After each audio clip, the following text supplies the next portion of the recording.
Welcome back once again, and still embarking over the situation inside the region. President Donald Trump, he declined to give a timeline, specific one, to resolve the Iranian war, and he told reporters that he doesn't want anyone to rush him, and he just blamed what he described as the lack of clear leadership in Tehran for holding up with talks, referring to Iran abstaining from the negotiations, or a second round of negotiations, or maybe a third round of negotiations with the United States. And we're very delighted to be having with us here in the studio Mr. Rahman, the journalist, the writer, and the political analyst. Good morning, Mr. Rahman. Very good morning to you, to the dear viewers. It's a real pleasure to have you.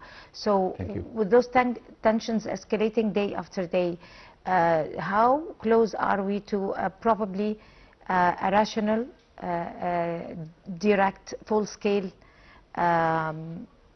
negotiation, or on the other hand, maybe fears of a full-scale confrontation? Is it this or that?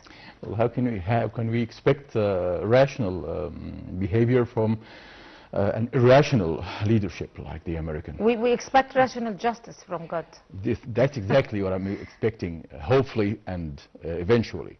We all do this. As we are speaking right now, there are negotiations already being held or being prepared for, according to the previous negotiations, with the main meddler, which is Pakistan, between the US and Iran. I believe that we don't see any signs of ending this conflict, but we are seeking to end this conflict despite the high challenges that we are all up against in the region, in the whole world, as we are witnessing the huge crack between the U.S. and their main alliance in the Western Europe, and another huge crack within the administration, especially the military administration, which we have witnessed what I call it the massacre of generals. We have witnessed replacing another general, the chief of the Navy troops in the American Army. They are pushing towards an agenda, and they want soldiers like, they want generals to act like soldiers, without thinking, acting without thinking, without discussing what sort of orders, what sort of plan they are acting up against. Of course, we are witnessing a crack in the political decision in the American administration. As well, of course, we are witnessing vague vision concerning the Iranian leadership, as we have witnessed eliminating, assassinating more than 12 or maybe 20 of their own leaders. Right, but then talking about the naval blockade, the stalemate that tells us lots of messages, the current balance power in the region, especially describing the current balance power in the region.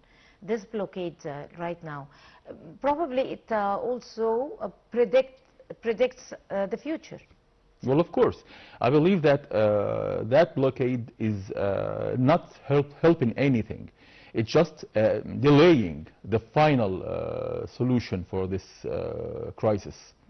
That crisis that has started with that Strait of Hormuz is open to each and every country in the whole world without any Iranian interference. And today they have given the Iranians the excuse to use the Strait of Hormuz as a card to negotiate with. And we are witnessing conflicts and firing in return between the Iranians and the Americans, and that's a huge threat to the international trade and the international economy.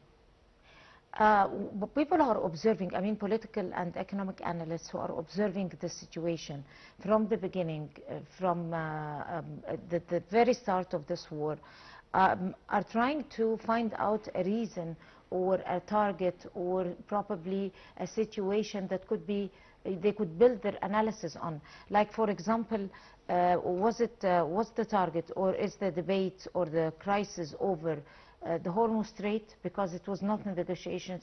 Is it because of the nuclear activities or the uranium enrichment? Is it because of the gas? Is it because of changing the regime? Because the reason for this war or the course of events is totally very complicated. It does not signify anything. And why we are saying that is that because if we do not know the root cause of the whole scene, you cannot sort it out. We can sort it out so easily if we look inside the minds of Trump, which is suddenly has changed his strategy. He has started his presidency with a promise to make America great again, concentrating on the inside, building the American economy, and never go into conflicts abroad, and never send troops outside of America. That he has given an example by shutting down almost shutting down the crisis in Ukraine, admitting the Russian rights in Crimea and in Donbass, and slowing down the war between Russia and Ukraine, and reaching a sort of solution between the two countries, as well as in the Middle East. He also has shut down the war in Gaza Strip, and we have reached a deal in Sharm el-Sheikh, so we can restore peace and start reconstruction. What has changed his course? What has changed his strategy? But the what I call it the poison that was sprayed in his ear, to act like Jesus, to act like a God, to act like a messenger of the sky, as carrying the agenda of dispensationalism and the angelical agenda, which is a very dangerous and against any religion and against any human right. And that has given him the right to go there and act upon some false texts from the Torah, calling America and the Zionist existence to go there and eliminate what's called Persia, not just what they call it Iran today. Eliminate Persia, as if it's a message. And of course, this is he is illusioned, and also under pressure by the Epstein files. He is moved around to act upon this agenda whatsoever. We have witnessed how he was, of course, any American president, he supports Israel. That goes without saying, but not that way. It never has reached the point to fight a war on behalf of Israel. And that's how we are witnessing that crack, huge crack, within the army in the U.S. today. Even according to legitimate reports in the top media there, the people there, they won't die for Israel. That the slogan they are spreading right now among Americans, among the Supremes, among the classy Supremes and the classy sectors in the American society, even among soldiers, they won't fight for Israel. They had the picture full and clear. America's fighting for Israel, and this is a war will drag America. We have witnessed to drag it to the mud and drag it to weakness and weaken up already the American economy that is based upon a very weak economy, despite how huge and large it appears to be. But we all remember the decision of the Nixon shock decision that has issued the American currency without an asset of gold, according to the international, the whole world financial regime, which based upon Bretton and Woods. He is out of this this regime. He's out of this system. He's just opposing himself as an American leader, and giving himself rights to go there and fight and risk his own soldiers, risk his own army, risk his own economy, because he is surrounded by those evangelicals and those radicalists that have never reached that level of authority in the America ever before. The significance also of the departure of the U.S. Navy Secretary in the middle of this crisis. You just hinted, Yes. pointed out to that. And before it was another personnel in the army before. Yes, more than 14 now, maybe 14. This is what I call it, the massacre of generals in the American army. It has never happened before.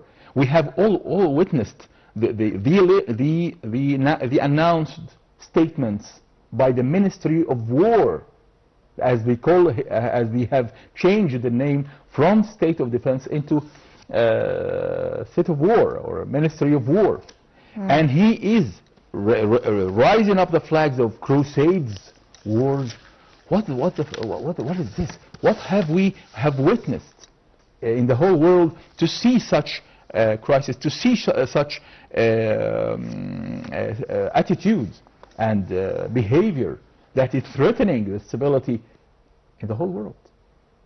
Exactly. So do you think that the U.S. is using this blockade as a pressure trick, or is it a prelude to a broader military action and assessing?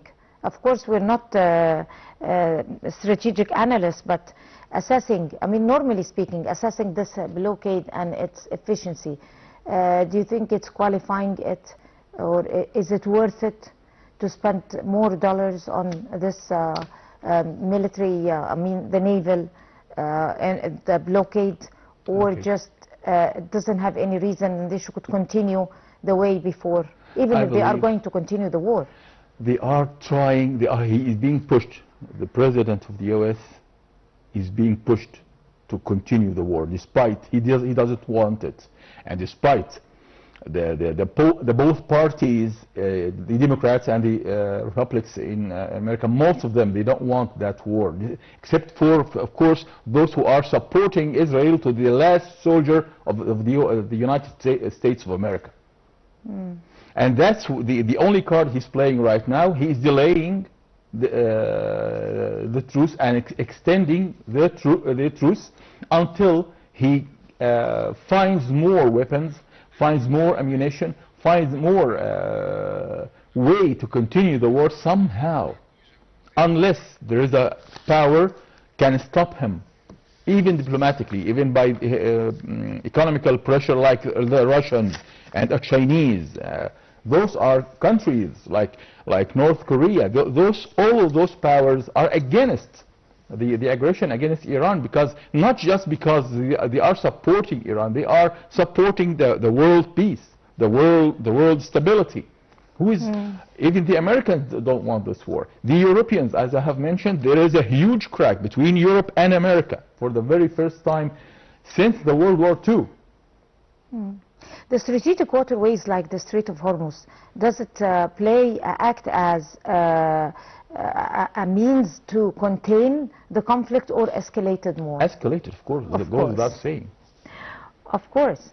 But President Trump said there is no time or frame for the war.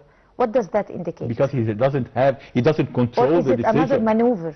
No, not just a maneuver. He's just running away from a question being repeated again and again and again over his head, and he doesn't have the answer because he didn't get the orders yet. Okay. He's just wasting time, using time to re-weaponize the army. We all witnessed how too many weaponry and ammunition was used in the American bases, and that's why he is trying to renew it, to refill it again, to continue the war, unless the interference, not militarily, of course, but maybe military behind curtains, but not directly, from Russia and from China. So what about the diplomatic channels? Are they completely stalled, or is there a back door where someone can sweep through? Alive, of course, and this is a critical moment that too many important efforts has been accomplished by the Pakistanis, by the Turkish, by the Egyptians responsibles. We all know how we have, as Egypt, we have a strong relations with all the sides of this conflict, even with Iran, with the U.S., with the U.S. as a nation, of course, and with Turkey, with Saudi Arabia, with the Gulf countries. We have strong relations with all of those countries, all the sides of the conflict. That gives us flexibility and free speech so we can speak to that and this without any hostilities, without any hesitation. But I believe that today in Islamabad there is the crucial decision is being made. The main meddler here today is Pakistan, because it's so close to Iran, and also we mustn't forget that Pakistan owns the nuclear technology at the highest level in Pakistan. That gives Pakistan some sort of power and strength and determination and sovereignty of the decision and a heavy weight for their own word. They are well heard by the Americans and the Iranians. How does that fit into that particular situation? We need all the strong sounds to speak. Right. Unfortunately, we ran out of time, but we need more of your analysis. I would like to thank you, Mr. Abdel Rahman, the journalist, the writer, and the political analyst. Thank you so much. Thank you. It was a real pleasure having you. And now it's the Finance Minister, Ahmed Kojuk, because he said that Egypt is open for incorporating proposals from political and national forces into economic policy making, stressing that no single measure can resolve the country's economic challenges. And we have more details coming up.